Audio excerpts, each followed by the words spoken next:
Yeleru project నుంచి దిగువకు నీరు విడుదల చేయడంతో పిఠాపురంలోని ప్రధాన పంట కాలువలకు పలుచోట్ల గండ్లు ఏర్పడి వరి పొలాలు నీట మునిగిపోయాయి. సమాచారం అందుకున్న గోదావరి తూర్పు delta committee chairman Muralasetti Sunil Kumar సంబంధిత అధికారులతో కలిసి నీట మునిగిన పంట పొలాలను పరిశీలించారు. రైతులతో మాట్లాడి ధైర్యం చెప్పారు. ఏలేరు ప్రాజెక్టు నుండి దిగువకు విడుదల చేస్తున్న నీటి పరిణామాన్ని తగ్గించారని, తద్వారా గంటల వ్యవధిలోనే నీటి ప్రవాహం తగ్గుతుందని వివరించారు.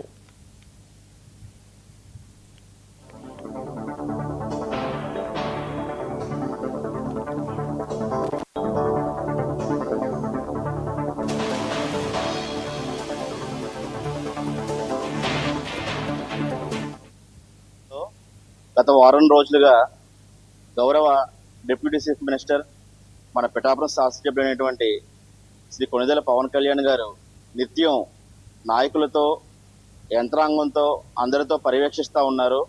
మీరంతా చూశారు. రిహాబిలిటేషన్ సెంటర్స్ అంటే ఈ పునరావాస కేంద్రాలు ఏర్పాటు చేయడం కానీ, ఎస్డీఆర్ఎఫ్ ఎన్డీఆర్ఎఫ్ టీమ్స్ పిఠాపురంలో ఉండడం కానీ, పోలీసు వ్యవస్థ కానీ రాత్రి బావుల్లో గత వారం రోజులుగా పనిచేసి ఎటువంటి నష్టం రాకుండా కూడా ఇక్కడ ఏర్పాట్లు చేశారు.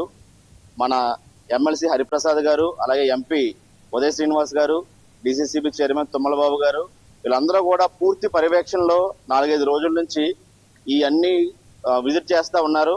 ఎవరికి కూడా ఎక్కడ ఈ మోంతా తుఫాన్ కారణంగా అది వెళ్ళిపోయిన తర్వాత మనకి ఈ రంపచోడవరం ఏరియాలో ఎక్కువ వర్షాలు పడటం వల్ల ఏలేశ్వరానికి జడేరు మడేరు వాగుల ద్వారా విపరీతంగా ఫ్లడ్ రావడం జరిగింది. మనం ముందుగానే ఊహించి గత వారం రోజుల నుంచి కొంత ఖాళీ చేసుకుని రావడం జరిగింది. సుమారు ఒక 0.6 టీఎంసీ వరకు తగ్గించడం జరిగింది. ఒక్క క్లౌడ్ బర్స్ట్ లాగా మార్నింగ్ 4 నుంచి 8 AM వరకు రంపచోడవరం, అడ్డతీగల, రాజవొమ్మంగి మొన్న మండలాల్లో 10 సెంటీమీటర్లు ఏవో వర్షపాతం కురవడం మూలంగా మనకి ఈ ఫ్లడ్ రావడం జరుగుతుంది. నిన్నటి నుంచి అక్కడ